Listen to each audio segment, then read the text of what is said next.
Hey, what's up guys? So, palagi pa ako may nababasa sa comment section kung ano daw yung ibig sabihin ng cut-off region, saturation region, breakdown region, at maging active region ng isang transistor.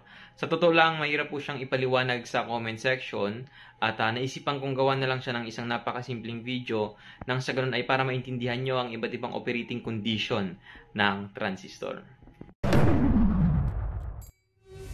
Ang isang transistor ay pwedeng magtrabaho bilang isang switch o kaya naman ay bilang isang amplifier. Depende sa kung paano mo siya gagamitin sa circuit mo. At sa discussion na to ay iikot ang ating usapan sa isang bipolar junction transistor o sa isang BJT kasi nga ito ay common nating nai-encounter sa electronics. Ito ay mayroong tatlong terminal na mas kilala sa tawag na collector, base at emitter. Lagi nating tatandaan na ang behavior ng transistor ay nakadepende sa kung gaano karami yung voltage or yung current na naa-apply sa kanyang base terminal. At doon din natin na-determine yung operating region ng transistor.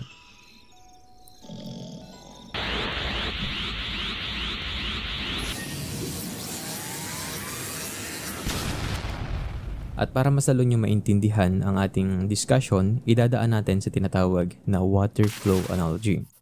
Imagine niyo yung transistor bilang isang gripo ng tubig. At yung base terminal ng transistor ay nagsisilbing pihitan ng gripo, kung saan pwede nating makontrol yung agos ng tubig na nilalabas ng gripo. Yung collector naman ay nagsisilbing pasukan ng tubig sa gripo. At yung emitter naman ay nagsisilbing labasan ng tubig sa gripo. Ngayon, kung pagmamasdan yung maigi yung gripo, nakokontrol natin yung agos ng tubig na nilalabas niya. Depende sa kung paano natin pinipihit yung pihitan sa gripo.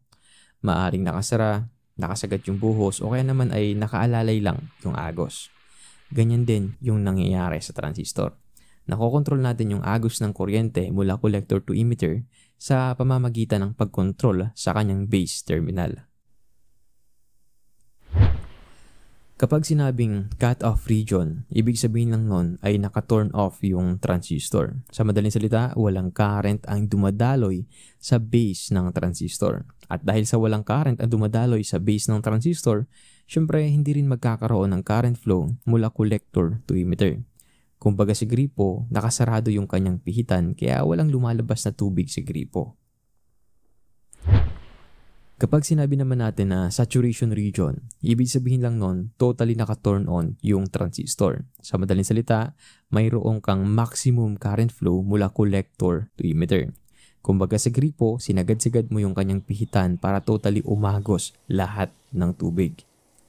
Lagi po ninyong tatandaan na ang cut-off at saturation region ng transistor ay common na ginagamit kung yung transistor ay gagamitin mo bilang isang switch. At para mas lalo nyo pong maintindihan ay suggest na panoorin nyo yung video natin patungkol sa logic gate kung saan gumamit tayo dito ng iba't ibang transistor. Kasi nga yung mga transistor doon ay ginamit natin bilang isang switch. Pagdating sa active region, ito na yung point kung saan ginagamit mo yung transistor bilang isang amplifier. Dahil kahit konting amount lamang ng current yung ma-apply mo sa kanyang base terminal, ay magkakaroon ka na ng much larger collector current. Kaya siya nagsisilbing isang amplifier. Kumbaga sa gripo, konting pihit mo lang sa kanyang pihitan, marami ng tubig yung umaagos kahit na hindi mo sinasagad yung pagpihit mo. Sa madaling salita, small base input can control a large output. Pagdating naman sa breakdown region, ito yung iniiwasan nating mangyari dahil ito yung point kung saan masisira na yung transistor mo sapagkat naaabot na ng transistor yung kanyang limitation. Maaaring nasosobrahan na siya sa base current o kaya naman ay sobra-sobra na yung naa-apply na voltage across doon sa collector and emitter junction ng transistor. At kapag mangyari yun, maaari itong magsanhi ng permanent damage. Isipin nyo na lang yung tubo ng tubig na naa-applyan ng sobra-sobrang pressure. Kapag hindi na makayanan ng tubo ng tubig yung pressure, asahan yung sasabog yung tubo ng tubig. Ganon din yung nangyayari sa transistor kapag sobra-sobra na yung voltage na naa-apply sa kanya. Maaari itong bumigay dahil sa hindi niya na nakakayanan yung voltage or yung current na hinahandle niya. Matapos natin mapag-usapan yung iba't ibang region ng transistor, pag-usapan naman natin ang biasing. At kapag sinabi naman nating biasing, ito ay tumutukoy sa kung paano mo isiset yung operating region ng transistor.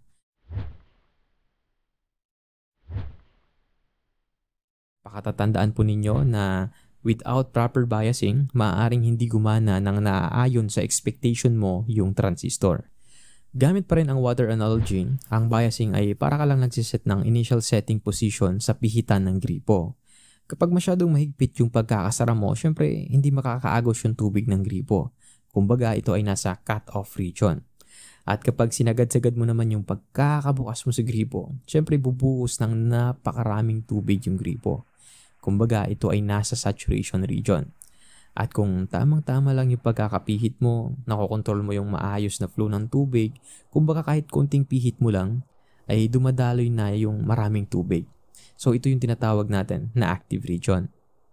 Pagdating sa mga amplifier, yung biasing natin sa mga transistor ay dapat nasa active region. Tandaan po natin na kapag hindi akma yung ating biasing, yung transistor po ay maaaring mapunta sa maling region na maaaring magsanhi ng distortion sa mga amplifier. O kaya naman ay power loss kung yung transistor ay gagamitin mo bilang isang switch. So sana po ay meron kayong natutunan sa ating napakasimpleng video. Pwede po kayo mag-iwan ng comment or suggestion dyan sa ating comment section below. Huwag niyo rin pong kakalimutang i-hit ang like and subscribe. Kahit na rin po ako ng notification bell nang sa ganun ay para maging updated po kayo sa ating mga future upload. Muli, ako po si Andrew Electronics na nagsasabing, stay humble and